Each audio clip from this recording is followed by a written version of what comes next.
5.4, the Fundamental Theorem of Calculus, Part 1. This is one of the most important theorems in all of math. It is, as it says, the fundamental theorem, the most important theorem in our study of calculus. So it's going to connect together the two major parts of calculus, differentiation and integration. So then, as it says, part 1, there will be a part 2 coming up here. So first off, I want us to have a little discussion here. Go back to something that we did in section 5.2. In section 5.2, we discussed, so section 5.2 was about definite integrals. And so one of the formulas that we derive in section 5.2 is that the definite integral of x squared between 0 and b is equal to b cubed over 3. And as a consequence of this, we can do a calculation, for example, that the definite integral of x squared between 4 and 7 is equal to the definite integral of x squared between 0 and 7 minus the definite integral of x squared between 0 and 4. And so what we get here is that the integral of x squared from 0 to 7 is 7 cubed over 3. And then the integral of x squared from 0 to 4 is 4 cubed over 3.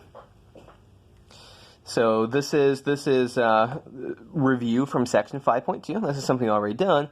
But take a moment and take a look here. We are having something cubed over 3 in each one of these slots here.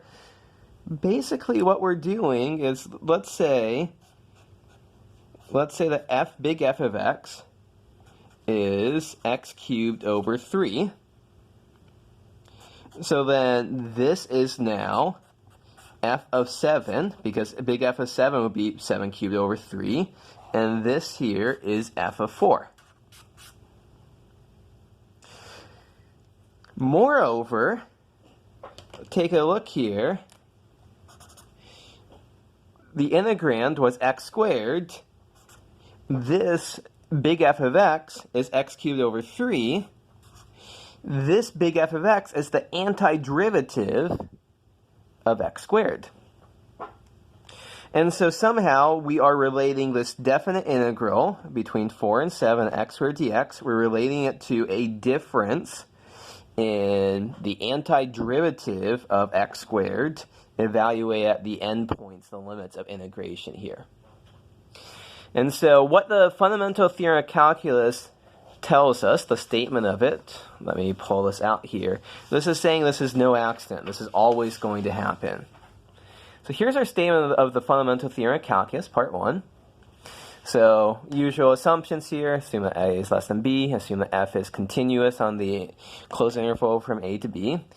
If big F is an antiderivative of little f on ab, then the definite integral of little f between a and b is equal to the antiderivative big F evaluated at b minus the antiderivative big F evaluated at a. So what we had on the previous slide was just a special case of this. Let me offer some commentary here. First piece of commentary is that, let me go to a new slide here, and let me just recopy the important thing here. F is antiderivative of little f. The integral between a and b of f of x dx is equal to big F of b minus big F of a. So commentary here.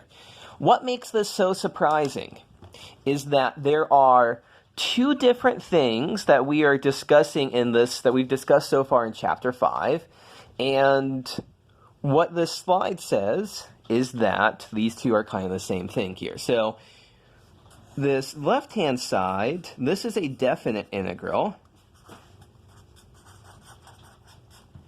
this is a definite integral here. This is finding area under curves. So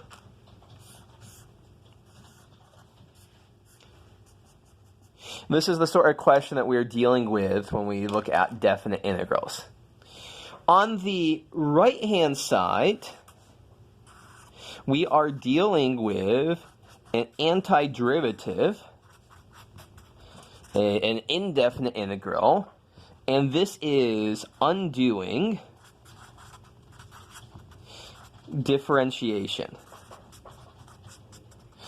So what the fundamental theorem of calculus says is the not at all obvious statement that somehow undoing differentiation is similar to, is in some sense the same thing as finding the area under curves. So if you've never seen this before, if you've never run across this, or you've never really thought about this at all, that's really, really striking. That's really, really surprising. So this is what's going on in the fundamental theorem of calculus. One more point that I want to make here is I want to highlight, I guess literally underline, one word here. If f is an antiderivative of little f on AB, then this formula holds. Remember, from our previous discussion, functions in general have many, many antiderivatives that we can, any antiderivative, we can add or subtract a constant from and get a new antiderivative. So if we go back to the example that was here, we go back to this example, what's going on here? Little f of x was x squared. Big F of x was x cubed over 3.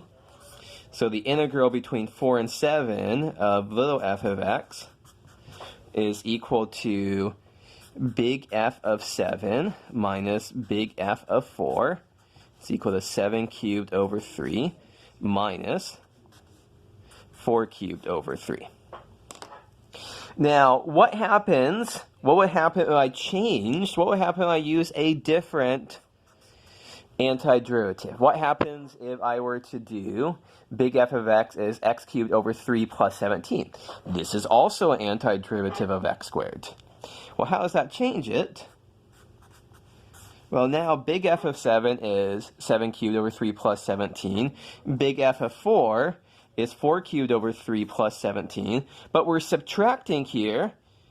So when we expand out the subtraction, we get 7 cubed over 3 plus 17 minus 4 cubed over 3 minus 17. And we cancel out those 17s, and we're back to right where we started. So we can use any antiderivative that we want to. However, we usually prefer to just use the antiderivative where the constant is 0, because that will make our life easiest. Okay, so that's an intro to what the fundamental theorem of calculus is. We'll do some calculations with it in the next video.